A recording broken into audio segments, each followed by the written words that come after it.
Dans les derniers jours, c'est là que nous sommes en train de parler. Nous sommes dans Genèse au premier verset du chapitre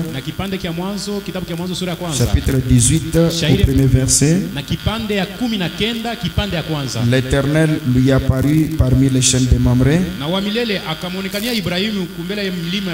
comme il était assis à l'entrée de sa tente pendant la chaleur du jour. Il leva les yeux et regarda, et voici 3 hommes étaient venus près de lui.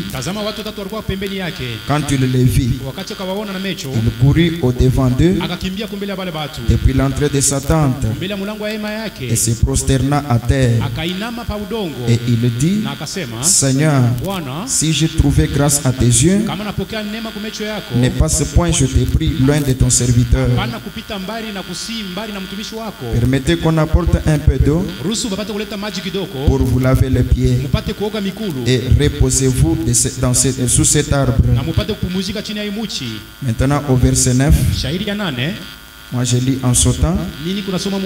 Vous allez lire tous les textes complets à la maison. Alors il lui dit, où est Sarah ta femme? Il répondit, elle est dans la tente. L'un d'entre eux dit, je reviendrai vers toi à cette même époque, et voici Sarah ta femme aura un fils. Sarah écoutait à l'entrée de la tente qui était derrière lui. Abraham et Sarah étaient vieux, avancés en âge, et Sarah ne pouvait plus espérer avoir des enfants. Elle rit en elle-même en disant, maintenant que je suis vieille, aurais-je encore des désirs? Mon Seigneur aussi est vieux. L'Éternel dit à Abraham, pourquoi donc Sarah a-t-elle ri en disant, est-ce que vraiment j'aurai un enfant, moi qui suis vieille? Y a-t-il quelque chose qui soit étonnant de la part de l'Éternel? Au temps fixé, je reviendrai vers toi à cette même époque, et Sarah aura un fils. Amen, amen. Que Dieu bénisse la lecture de sa parole. Maintenant nous pouvons nous mettre peuple de Dieu. Est-ce qu'il y a quelque chose qui soit difficile à notre Dieu? Pourquoi Sarah ta femme a-t-elle ri, disant que est-ce que j'aurai réellement un enfant?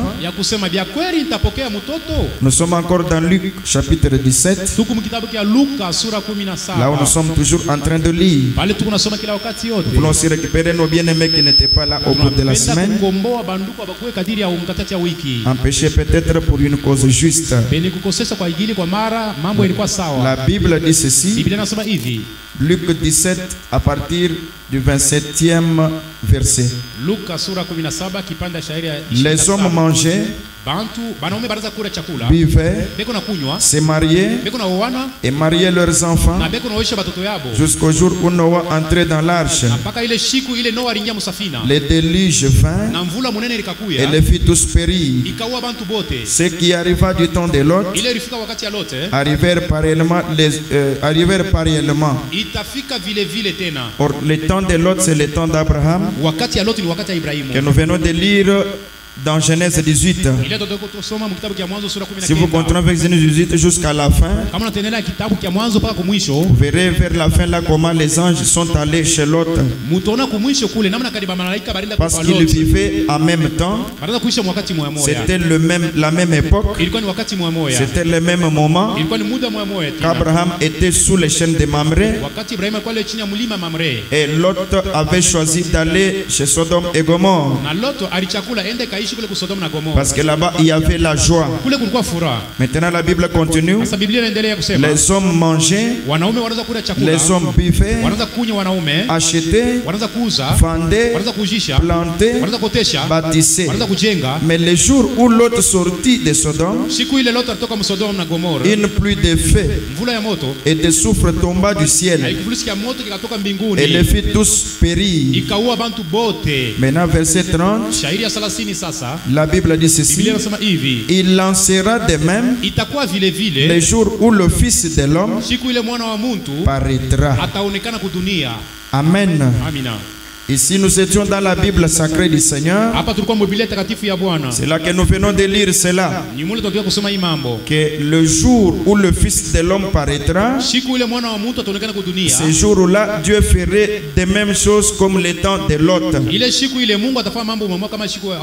Et au cours de tous ces un mois et quelques 2 ou 3 semaines, que nous sommes en train de donner cet enseignement, de faire voir aux gens ce que l'Éternel notre Dieu avait promis pour ce temps. Parce que nous ne sommes pas venus au message pour rien. Pourquoi nous sommes venus au message du temps de la fin? C'est parce qu'il doit y avoir quelque chose qui nous a attirés à venir à ce message. C'est-à-dire quelque chose de différent, quelque chose qui diffère avec ce qu'on avait dans les dénominations, avec ce qu'on avait quand on était chez les Malembis et tout consort. Donc nous devons avoir quelque chose de différent qui a tiré nos âmes, qui a fait que nous avons écouté la parole qui était à nous avant la fondation du monde. C'est quelle parole? C'est parce que Dieu avait promis que dans les derniers jours il viendrait encore de nouveau et il serait sur la terre dans un corps de chair et il marchera parmi nous, il parlera comme un homme, il mangera comme un homme, et de l'autre côté il y aura l'homosexualité sur la terre. Amen, amen. Amen, amen. C'est ainsi que nous sommes en train d'évoluer avec ce sujet, en train de parler lentement, pour permettre à tout le monde d'écouter ce que nous avons cru. Notre église maintenant c'est la 6e année et je suis en train de déposer maintenant la parole. Amen, amen. Amen, amen. Je vais essayer un peu d'arrêter la prédication. Je suis en train de tout faire pour entrer dans l'enseignement. Parce qu'avec la prédication, vraiment dit que ça va culpabiliser les pécheurs et ils accepteront le Seigneur Jésus-Christ. Maintenant qu'ils acceptent le Seigneur Jésus, il faut maintenant l'enseignement les stabiliser pour les stabiliser, de faire d'eux de véritables chrétiens. Donc ils connaissent ce qu'ils sont. Que Dieu vous bénisse. La colonne vertébrale. Et ça nous aide à connaître ce que nous sommes. Maintenant frère Branham a dit ce que Dieu a fait devant Abraham, ces mêmes personnages qui étaient venus devant lui, la Bible l'a déclaré que cet homme-là était l'Éternel. Que Dieu vous bénisse. Ce n'était pas un ange, ce n'était pas un animal, mais c'était un homme qui était venu devant Abraham. Et la Bible nous a dit, quand Abraham a levé les yeux pour regarder, il a vu 3 hommes devant lui. Pendant que les hommes venaient, peut-être qu'il n'avait pas vu, mais à quelques mètres de là où était Abraham, quand il a levé les yeux, il a vu 3 hommes qui se tenaient au devant de lui. C'était des hommes habillés comme des hommes. Ils parlaient même la langue d'Abraham. Est-ce que vous avez compris aussi cela? Parce qu'Abraham a causé avec eux. Et il a compris que de ces 3 hommes, il y a quelqu'un qui n'est pas un ange, mais qui est l'Éternel. Pourquoi cela? Parce qu'avant ces jours-là, Abraham a eu un songe. Il a eu une vision. Et dans la vision, comme lui était Abraham, mais quelqu'un lui a dit que tu ne seras plus Abraham, mais tu seras appelé Abraham. Et sa femme était Saraï. Et ta femme qui est Saraï sera aussi appelée Sarah. Maintenant, il a vu 3 hommes venir devant lui. Lui avait son secret qu'il avait vu dans son songe. Mais cet homme lui dit, il l'appelle Abraham, alors que lui était Abraham. Mais on venait de changer son nom. Mais cet homme de chair l'appelle Abraham. Où est Sarah ta femme? Il n'a pas dit Saraï ta femme. Or, partout dans son quartier, les gens savaient qu'il avait la femme Saraï. Il a dit, celui-ci est l'Éternel. Amen, amen. Celui qui m'a donné ce nom, c'est l'Éternel. Mais quel est cet homme qui vient de m'appeler dans ce nom-là? Il doit être éternel. Et il est éternel. Il est mon Seigneur. Alors assis-toi chez moi. Je vais chercher de l'eau pour te laver les pieds, pour t'accueillir de la bonne manière. Et je vais chercher du lait. Je vais chercher de la viande. Tu vas manger la viande. Mais vous, Dieu vient chez vous, vous lui donnez seulement les nsombe. Surtout quand, comme nous sommes dans la saison sèche, les choux. Amen, amen. Mais Abraham n'avait pas une révélation pareille. Vous connaissez celui qui avait la révélation des choux. Que Dieu vous bénisse. Que Dieu vous bénisse. Mais Abraham, lui, quand il voit Dieu, mon Dieu ne peut pas manger des choux. La viande, du lait. Mais Caïn, lui, il fait son hôtel. C'est que c'est Dieu du ciel ici. Je vais l'appeler sur mon hôtel. Et il va manger. Il met des maïs. Il met des pommes. Peut-être même des choux. Dieu regarde. Il dit, Monsieur Caïn, tu as placé quoi sur l'autel? Seigneur, mange ça. Seigneur, reçois ça. Est-ce qu'il a reçu ça? Est-ce que le Seigneur a reçu ça? Vous avez honte ou quoi? Vous connaissez la Bible? Est-ce qu'il a mangé ça? Maintenant, le Seigneur regarde sur l'autel d'Abel. Qu'est-ce que tu as placé? Un agneau immolé avec le sang. Dieu dit voilà. Il a accueilli ça. Maintenant il dit à Caïn, quand Caïn vit que Dieu a accepté seulement pour Abel, Caïn se fâche. Dieu lui vient encore lui dire, Caïn, pourquoi tu te fâches? Fais comme ton frère. Laisse ce que toi tu fais ici. Regarde ce que ton frère a fait. Et fais aussi la même chose. Quand nous venons chez vous dans les visites, fais comme ton frère. Que Dieu vous bénisse.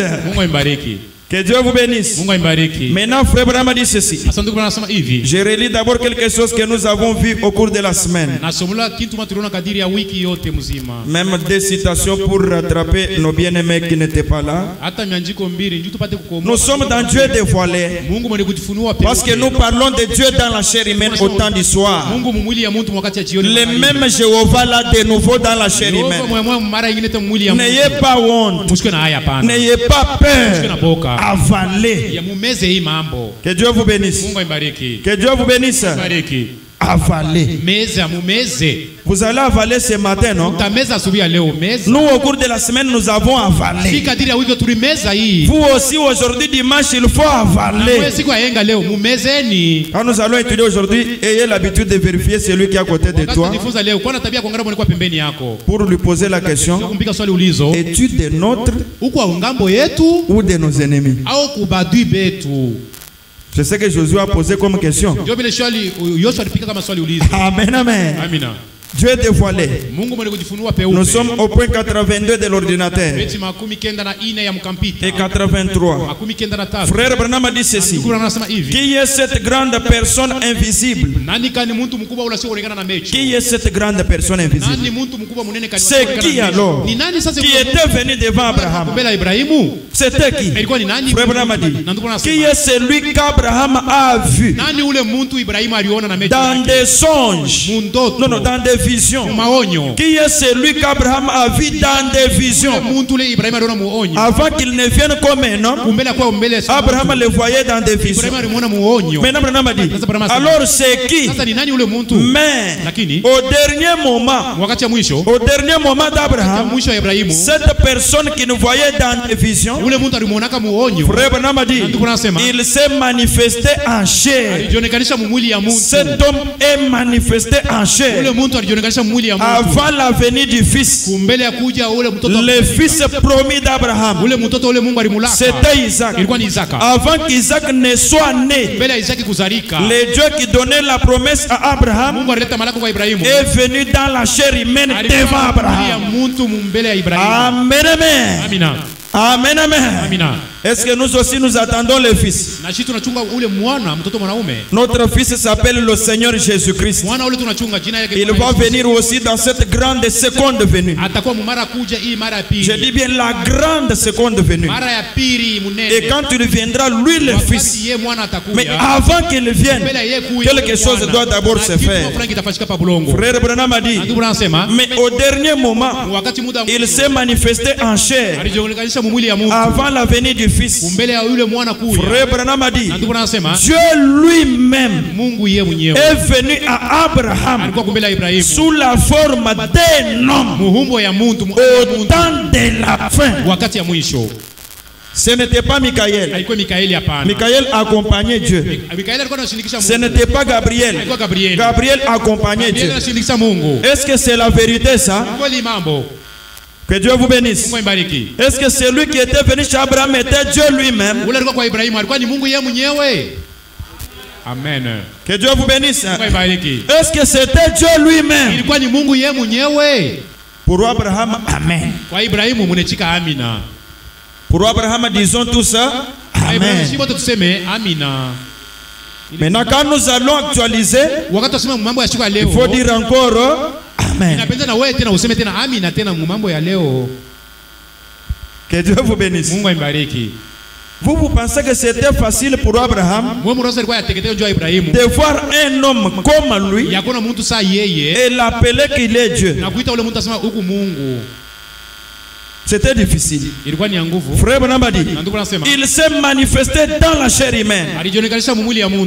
Manifesté. Une fois, il l'avait vu dans une petite lumière. Une fois, Abraham a vu Dieu dans une petite lumière. C'était toujours Dieu. Frère Branham continue. Il l'avait vu dans des visions. Il se lève le matin. Il voit une vision. Et dans cette vision-là, il voit Dieu. C'était toujours Dieu pour Abraham. Frère Branham a dit encore. Il continue. Amen, amen. Il avait entendu sa voix. Abraham a entendu Dieu lui parler. C'était la voix de Dieu. Il l'avait vu dans de nombreuses révélations. Mais juste avant le Fils promis, avant que Isaac soit né dans la maison d'Abraham, qu'est-ce que Abraham a vu? Frère Branham a dit, il l'avait vu. Il l'a vu sous la forme d'un homme. C'est que Dieu vient comme un homme chez Abraham. Et quand il passe, le Fils naîtra. dans la maison d'Abraham. Il l'a vu sous la forme d'un homme. Et il lui a parlé. Et l'a nourri de la viande. Et lui a donné à boire. Frère m'a dit, voyez, Dieu sous forme d'un homme qui a été nourri par Abraham, qui a bu chez Abraham. Maintenant, frère m'a dit, voyez, remarquez, Dieu lui-même voilé dans une chair humaine. Que Dieu vous bénisse. Dieu lui-même me voilé dans une chair humaine chez Abraham. La chair qui était sur lui, c'était la chair humaine. Mais au-dedans de cette chair, il y avait Dieu lui-même. Au ciel, c'était vide. Dieu était descendu sur la terre. Mais les anges étaient toujours au ciel, attendant Dieu. Vous savez pourquoi? Parce que la Bible dit que là au ciel, les anges ont 6 ailes. Je pense à Esaïe. Les anges ont 6 ailes. Les 2 ailes, ils se couvrent les visages. Ils ne regardent pas Dieu. Même si Dieu se déplace et il vient sur la terre, ils ne le regardent pas. Ils ne savent pas qu'il est descendu ou pas. C'est pourquoi quand Jésus était venu, lui qui était le Dieu fait chair, dans le livre des psaumes, il a terminé le travail. Maintenant quand il retournait au ciel, les gens qui étaient avec Jésus, les Abraham et les autres, ils poussaient la cri: porte éternelle, élevez vos linteaux, que le roi de gloire fasse ses entrées. Les anges disent au ciel: qui est ce roi de gloire qui doit entrer? Amen, amen. Et ils ont répondu: l'Éternel des armées, le Dieu tout-puissant, il doit entrer au ciel. Les anges ne savaient pas qu'il y a eu un changement, que Dieu était cher sur la terre. Ils étaient distraits. Qui est ce Dieu de gloire? Qui est ce roi de gloire qui doit entrer ici au ciel? Notre Dieu est ici. Il regarde sur le trône. Dieu n'est pas là. Et Jésus entre. Le roi de gloire. Amen, amen. Et les anges sont surpris. Ils étaient là adorant toujours Saint, Saint et l'Éternel des armées. Alors que dans le trône c'était vide. Le Seigneur Jésus était sur la terre. Amen, amen. Amen, amen. Amen, amen. Frère Branham continue disant ceci. Il dit c'était Dieu lui-même, voilé dans une chair humaine, devant Abraham. Il a parlé avec Abraham. Il a mangé chez lui. Il a bu. Il lui a donné même la promesse que l'année prochaine, Sarah aura un fils. C'est lui qui lui parlait. C'était Dieu. Amen. Maintenant, frère Baba dit ceci. 83. Il dit, ça fait partie de sa façon de faire. Qu'est-ce qui fait partie? Le fait de venir dans la chair humaine, causer avec un homme, manger chez l'homme, habiller les habits des hommes. Ça fait partie de sa façon de faire. C'est comme ça que Dieu a agi. Frère Baba continue. C'est de cette façon qu'il se manifeste à nous. Il se manifeste comment? Comme étant un homme. Vous bénisse. Que Dieu vous bénisse. Il se manifeste comme étant un homme. Dieu est un homme. Comme nous avons lu la fois passée, Frère Branham qui a dit, entre le Fils de Dieu et le Fils de David, au milieu là, Dieu se ferait un homme et il viendrait vers nous. Est-ce que vous croyez comme cela? Vous croyez comme cela? Amen, amen. Nous sommes en train de vous récupérer avant de monter. Parce que nous étions déjà montés. Nous sommes au paragraphe 88. Frère Branham dit ceci. Il dit donc, c'était Dieu qui se formait dans un homme appelé un prophète. Croyez-vous que c'est la vérité? Quand nous voyons un prophète, comprenez déjà que c'est Dieu qui s'est formé dans cet homme qu'on appelle un prophète. Amen. Amen, amen. Maintenant, frère Branham, qu'est-ce qu'un prophète? Je ne parle pas d'un vase. Je parle d'un prophète. Tournez un peu ces baffles ici que ça regarde ici. Frère Branham, qu'est-ce qu'un prophète?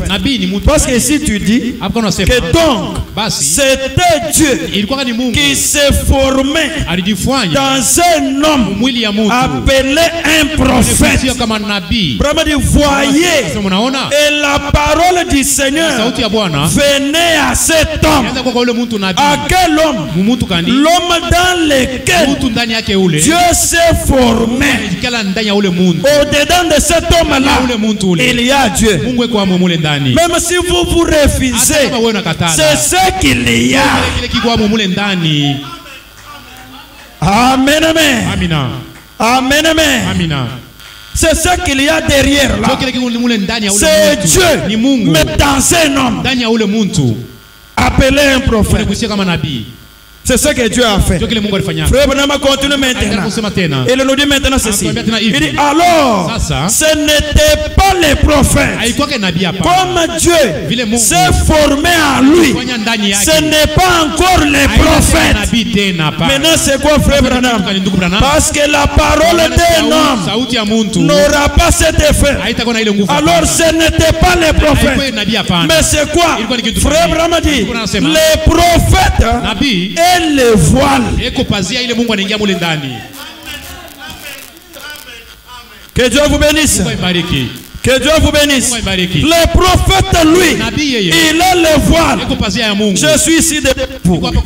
Je suis habillé dans cette chemise et ces pantalons. Mais cette chemise et ces pantalons ne sont pas moi. Mais moi, je suis dans cette chemise. Est-ce que c'est la vérité? Amen, amen. William Branham, c'est le voile. Et au-dedans de lui, il y a le Dieu de Genèse là, au-dedans de lui. Que Dieu vous bénisse. Nous ne sommes pas comme les témoins de Jéhovah. Eux n'ont pas les prophètes. Ils ont commencé comme ça. Et on pose la question à Frère Branham. Frère Branham, est-ce que la secte des témoins de Jéhovah ici, est-ce qu'elle vient de Dieu? Que Dieu bénisse. Frère Branham a dit, aujourd'hui ce matin, Dieu m'a dit, on va te poser la question sur les témoins de Jéhovah. Ne réponds pas.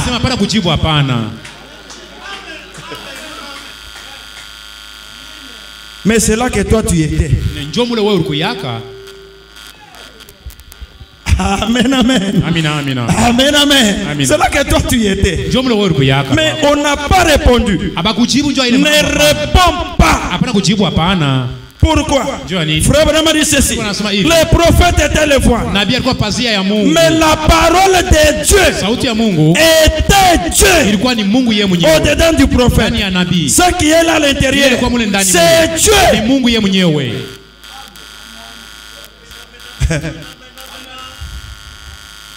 C'est pourquoi Frère Branham a dit, je vous lis d'abord qu'est-ce qu'un prophète. Je saute d'abord ceci. Prenons Frère Branham. Oh, William Branham. Qu'est-ce qu'un prophète, Frère Branham? La fête des trompettes. Karamu ya matarumbeta mahubiri. Prêché le 19 juillet 64 M. Yenukubira tarehe ya 18 mwezi ya 7 mwaka 60. Au point 107. Ubeti 107. Frère Branham définit un prophète. Ndugu Branham eko maanisha nabii ni mtu. Qu'est-ce qu'un prophète? Nabii ni mtu gani? Frère Branham dit. Ndugu anasema hivi. Eh bien, na mzuri. C'est fait. Ile hali Malachie 4. Malaki 4. Et tout ça. Na vyote bile. Et Hébreux 13:8. Ebrania 13:9. Jésus-Christ le même hier. C'est ça Hébreux 13:8. Jésus-Christ le même hier. Aujourd'hui et éternellement. Frère Branham a dit, il reste éternellement la parole. Jésus reste éternellement la parole. C'est exactement ce qu'il a dit des prophètes. C'est ce que Jésus a dit des prophètes. Maintenant écoutez la définition. Frère Branham, qu'est-ce qu'un prophète? Dans les mêmes paragraphes. Frère Branham dit, un prophète, ça ne signifie pas seulement un voyant. Ça ne signifie pas seulement c'est lui qui voit les visions. C'est ça un voyant. Un prophète, ça ne signifie pas seulement un voyant ou quelqu'un qui annonce quelque chose. Ce n'est pas seulement ça. Mais c'est quoi? Mais un prophète signifie quelqu'un qui révèle la parole qui est écrite dans sa propre vie.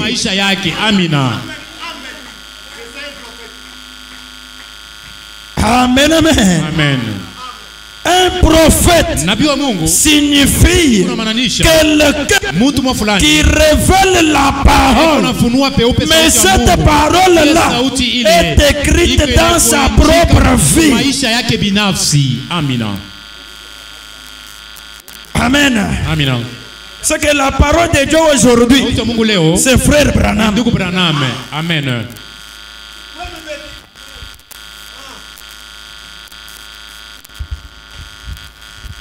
Oh, frère Branham a dit l'évangélisation du temps de la fin, c'est Malachie 4. Est-ce que vous comprenez ce que ça veut dire?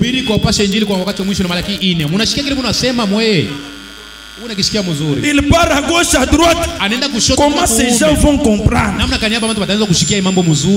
L'évangélisation au temps de la fin, c'est Malachie 4. Maintenant, qu'est-ce que ça veut dire? Parce que Malachie 4 envoie un prophète. Je vous enverrai Élie le prophète. Alors, le prophète c'est qui? Frère Branham a dit, un prophète signifie quelqu'un qui révèle la parole qui est écrite dans sa propre vie. Amen. Alléluia. Amina. Que Dieu vous bénisse. Que Dieu vous bénisse. C'est pourquoi quand nous venons au tabernacle, on vous dit frère Branham dit.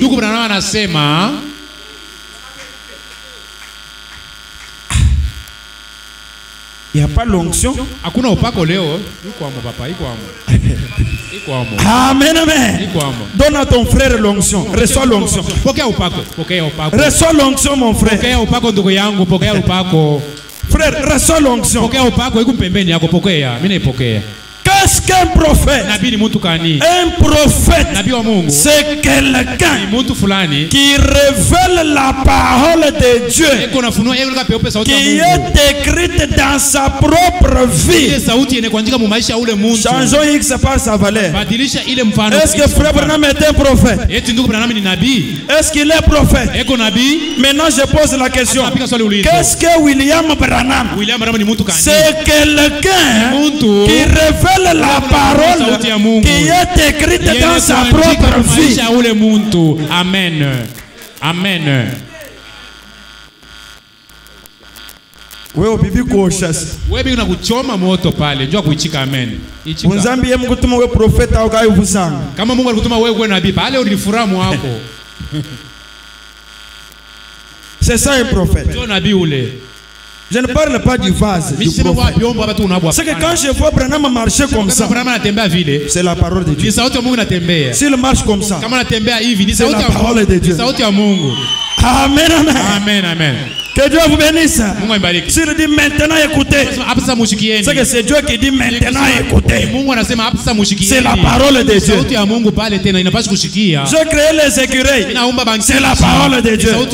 J'étais une voiture quelque part. C'est la parole de Dieu. Amen. Que Dieu vous bénisse. Que Dieu vous bénisse. C'est pourquoi aujourd'hui, répétez ce que disent les bas. Vous comprenez tout ce que toutes ces choses-là veulent dire. Répétez ce que disent les bas. Parce que la parole aujourd'hui, ce sont les bandes ici. Et nous vous répétons ça. Amen, amen. Là où il y a l'espace vide, on dit Frère Branham a laissé l'espace vide. Là où Frère Branham dit on répète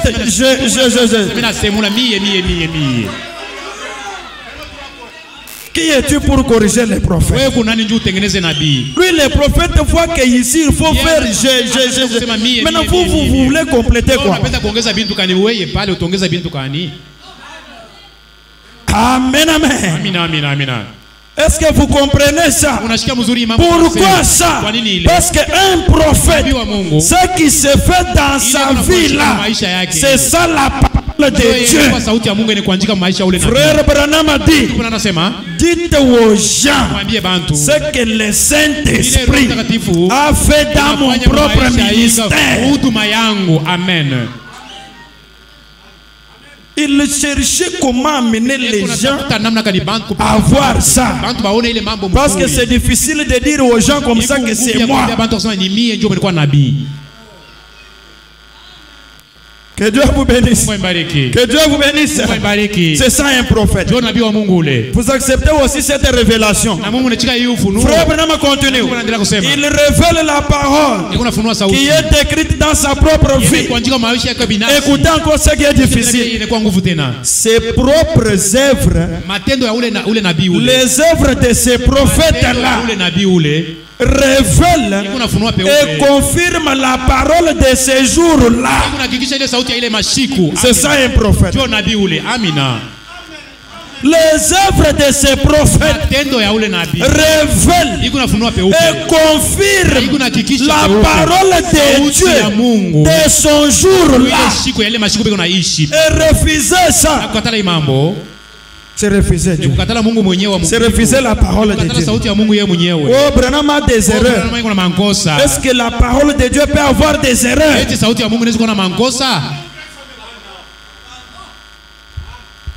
Frère Branham a dit, écoutez ce que Frère Branham a dit avant que nous puissions continuer. Amen, amen. Amen, amen. Amen. Frère Branham a dit ceci. Je vous donne un os. Frère Branham a dit. Aïe, aïe, aïe, aïe, c'est écrit là-bas. Je peux dire maintenant ceci. Frère Branham a dit, quand vous croyez en Dieu, vous croyez en Dieu, non? C'est l'enseignement, je parle là. Quand vous croyez en Dieu, c'est une bonne chose. Quand vous croyez dans le Fils de Dieu, le Fils de Dieu c'est qui? Le Seigneur Jésus-Christ. C'est une bonne chose. Quand vous croyez dans le Saint-Esprit, c'est une bonne chose. Mais le Dieu du ciel, il cherche, il veut que vous ici, que vous me croyez aussi comme l'un de ces trois ici. Comme vous avez cru en Dieu là, Dieu aussi fait que vous me croyez comme ça. Comme vous avez cru dans le Fils là, croyez-moi aussi comme cela.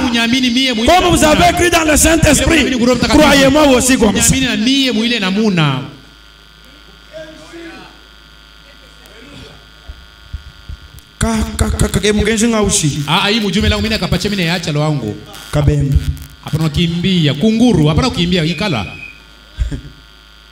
Que Dieu vous bénisse. Dieu veut que vous me croyez, moi William Branham, comme l'un de ces trois ici, de la même manière, comme l'un d'eux. Croyez-moi comme ça. C'est pourquoi l'ange m'a dit, l'ange m'a dit, amène les gens à te croire. Te croire comment? Comme l'un d'entre eux. Frère Branham a dit, les dons et les appels sont sans repentir. Prêchez 0350. Les dons et les appels sont sans repentir. Au paragraphe 21, ne restons pas terre à terre. Montons.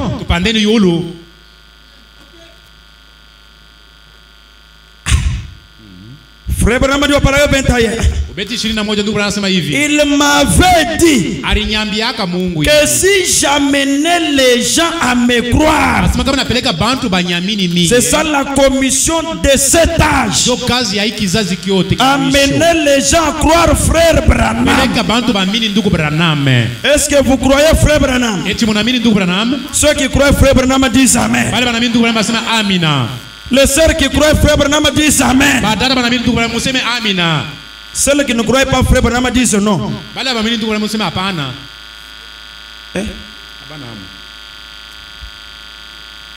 Amen, amen.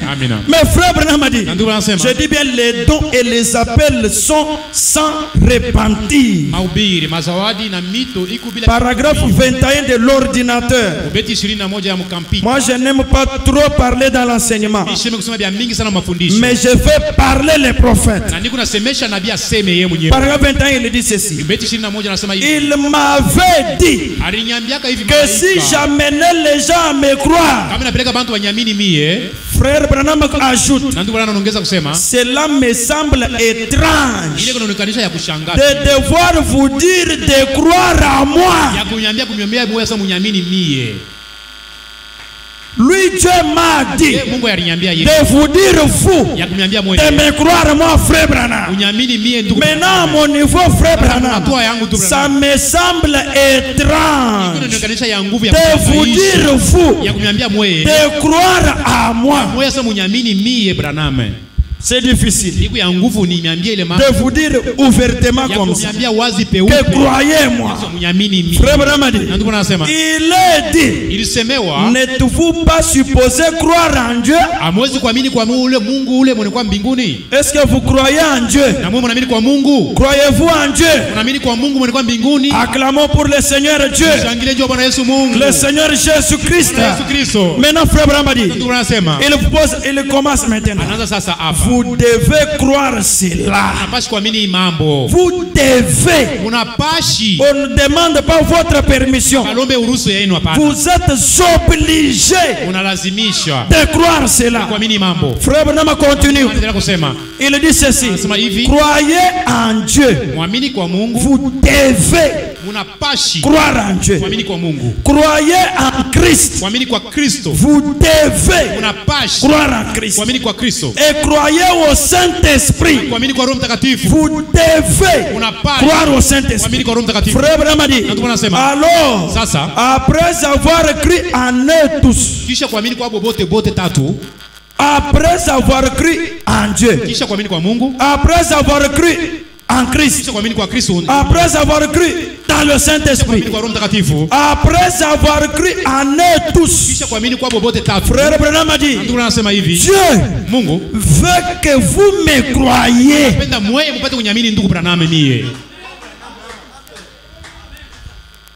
Après avoir cru Dieu, après avoir cru Christ, après avoir cru le Saint-Esprit, maintenant Dieu veut que vous me croyez. Frère Branham a dit, mais alors vous devez faire quelque chose. Vous devez monter pour me croire aussi. C'est ce que Dieu veut. Faites quelque chose. Oh non, nous nous croyons seulement à Dieu. Nous nous croyons seulement en Christ. Nous c'est seulement dans le Saint-Esprit. Vous devez faire quelque chose pour me croire aussi. Frère Branham continue. Amen, amen. Oh, j'aime l'homme de Kentucky. Frère Branham dit, oh, vous pouvez croire un homme. Amen. Amen. Vous pouvez croire un homme. Et malgré cela, les dons n'agissent pas pour vous. Les dons que cet homme n'agit pas pour vous. Si vous ne croyez pas cet homme. Maintenant, Branham a dit, c'est la raison pour laquelle aujourd'hui les gens croient en Dieu. C'est toujours Jésus. N'est-ce pas juste? Il a dit, comme vous croyez en Dieu, croyez aussi à moi. Amen. Amen.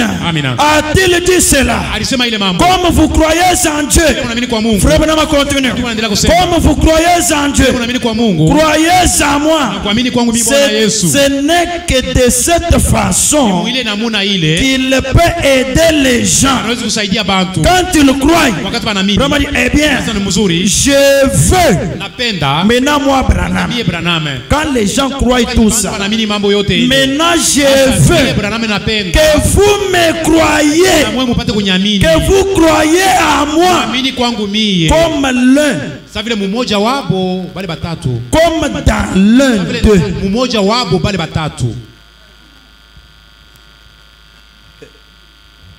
Alléluia. Amen. Amen. Salut mon frère Jean-Bouquet. Frère Jean-Bouquet, que Dieu bénisse. Après avoir cru en eux tous, frère Branham a dit, eh bien, je veux que vous croyez à moi comme dans l'un d'eux. Vérifiez aussi dans vos téléphones là. Peut-être moi je me suis trompé. J'ai mal dit.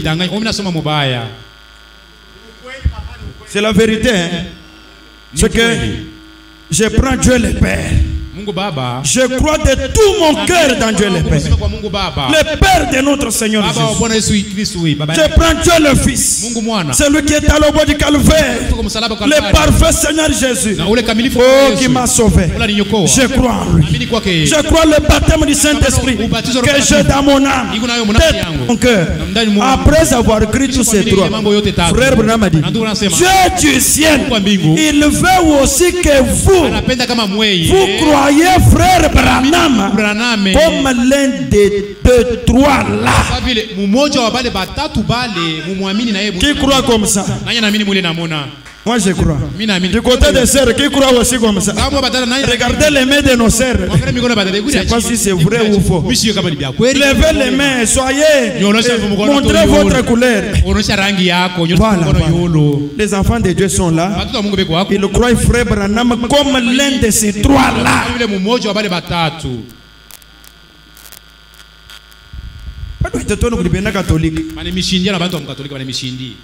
Muntu ufopa yego kumwe papa ni wewe mtatu monsante baba wewe mtakatifu tulamshie kwa Mungu zile purgatoire tatu baraweka kia kutosha nakio mazambi je vous envoie au ciel mimi nakutosha mimi nakutupa ngumbi mazambi yako mais c'est lui que Dieu a envoyé Mungu anatuma ule oh frère je vais croire combat frère Branham dit que l'ange du Seigneur il répondra lui-même pourquoi il m'a dit que vous puissiez me croire atajibu kwa nini aliniambia c'est l'ange qui va répondre ce n'est pas vous oh moi je ne sais pas. L'ange va répondre.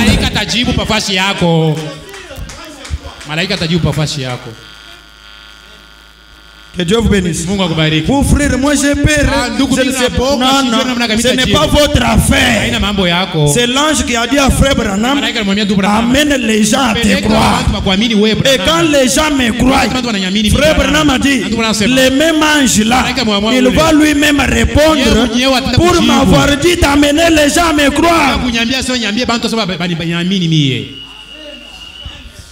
Je crois quoi? Qu'aujourd'hui, Dieu du ciel, il s'est fait un homme dans la chair humaine.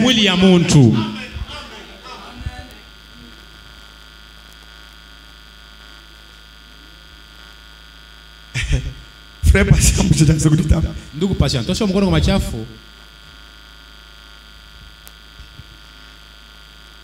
Il se ferait un homme entre le fils de Dieu et le fils de David. Dieu se ferait un homme. Et moi je crois ça. Pourquoi vous croyez? Oh frère Joseph, Dieu va vous juger. Non, non, ce n'est pas mon problème. Frère Branham a dit, Dieu veut que vous me croyez comme l'un d'entre eux, comme l'un d'eux.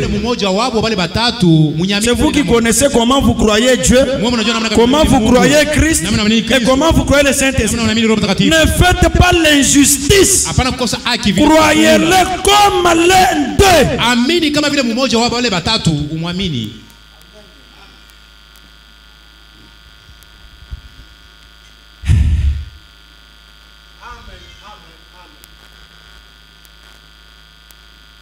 L'onction n'est pas là. Ou pas quoi inam. Frère Branham a dit ceci. Est-ce que l'ange va répondre, frère Branham? Dieu se révèle à son peuple. Paragraphe 13, non, prêché le 13 août 50 et.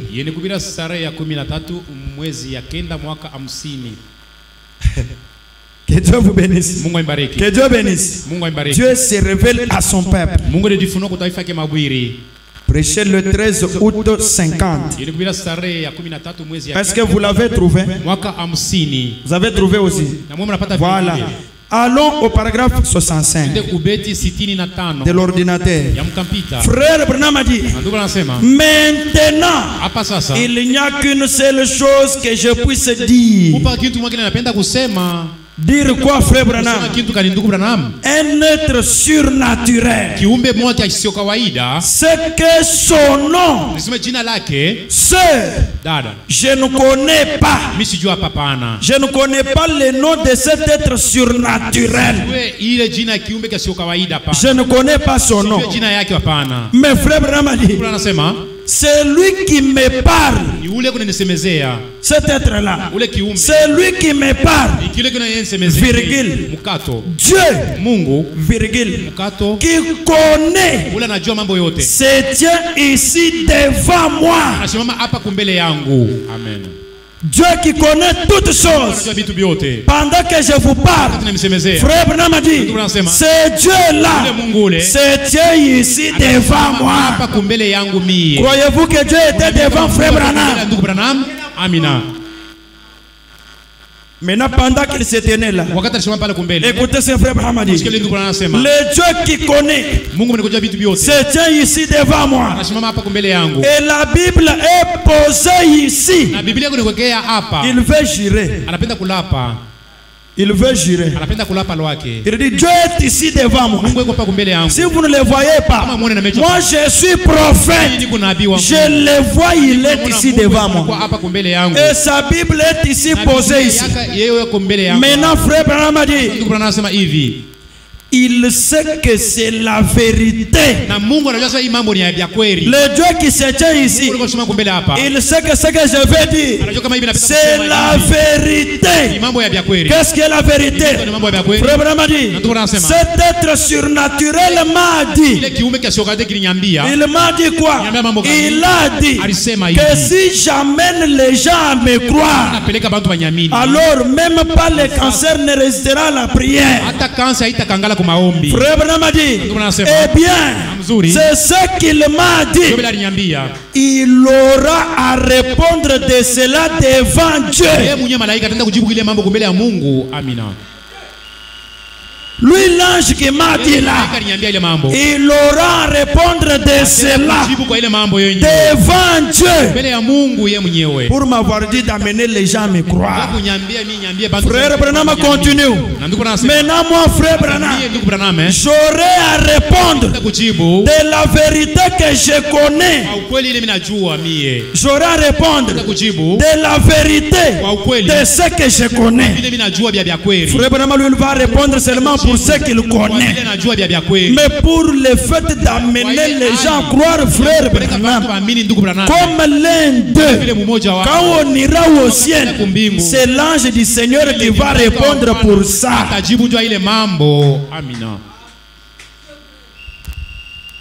Est-ce que c'est la vérité dans vos téléphones? Dans vos messages à vous, l'ange du Seigneur, tu vas répondre.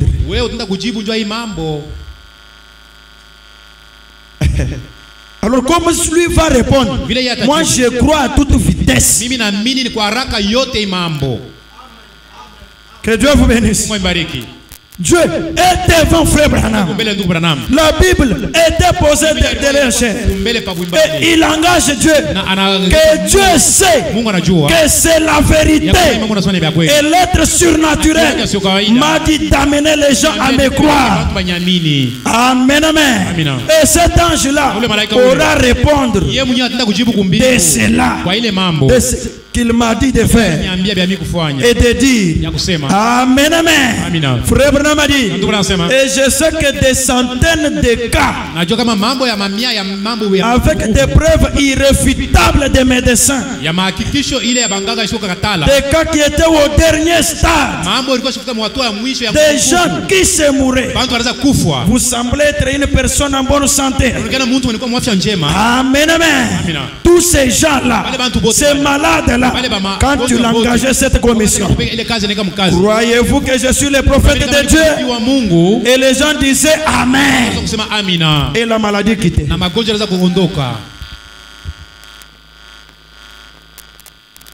C'est facile, non? C'est parce que vous raisonnez. C'est parce que vous raisonnez.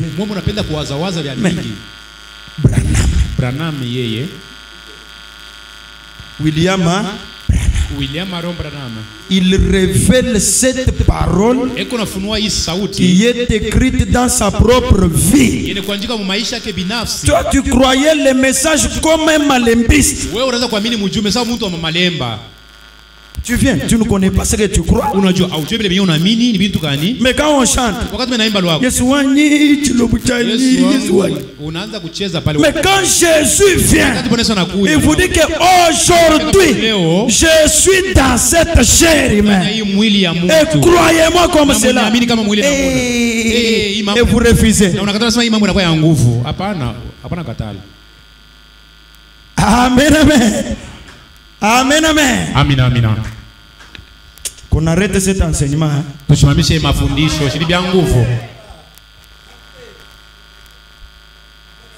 Que Dieu vous bénisse.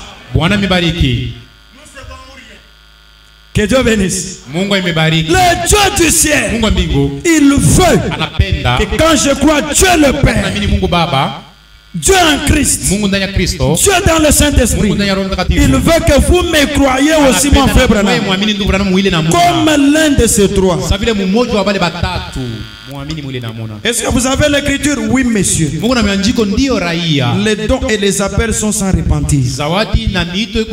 Au pasteur Joseph, vous allez répondre non, non. Moi, je vais répondre pour la vérité. Frère Branham va répondre pour la vérité. Mais l'ange du Seigneur, lui, il va répondre pour avoir dit à frère Branham, amène les gens à te croire. Et moi, je crois frère Branham. Il est allé au ciel. La voix lui dit, tout ce que tu as aimé et ceux qui t'ont aimé, ils sont ici au ciel. Ils sont dans ton ministère. Dieu les a placés dans tes ministères. Et on lui dit, frère Branham, si tu n'étais pas venu, nous ne serions pas ici. Et aujourd'hui, pour aller au ciel, croyez frère Branham. Ne perdez pas le temps. Parce qu'un prophète, c'est quelqu'un qui révèle la parole de Dieu, qui est écrite dans sa propre vie. C'est que dans l'âge de la Odyssée, la parole de Dieu aujourd'hui est écrite dans la vie de frère Branham. Amen. Et refuser frère Branham, ce n'est pas trouver la parole. Oh, je suis méthodiste, je suis baptiste. Ce sont des bonnes choses. Mais pour trouver la vie, il faut croire la parole. Or, la parole aujourd'hui est écrite dans la vie de Malachie. Amen, amen. Amina, amina. Amen, amen. Amina, amina. Ne perdez pas le temps de marcher dans les faits. Ça ne fera rien. Même si vous faites des incisions, ça ne changera rien.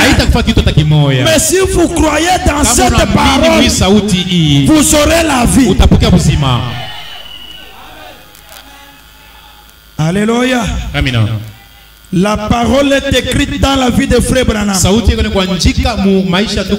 C'est un prophète pour le temps du soir. Dieu lui-même, il dit je vous enverrai Élie le prophète.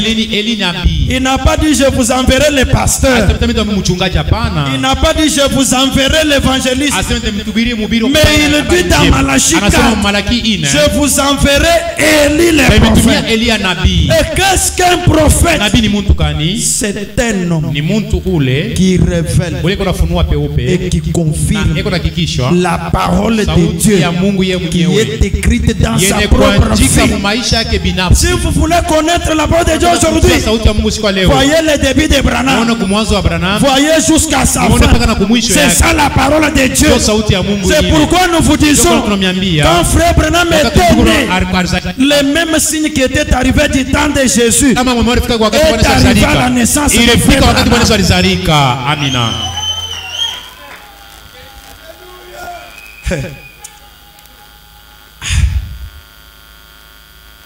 Moi ici qui était de la lignée de Ilunga Mbichi,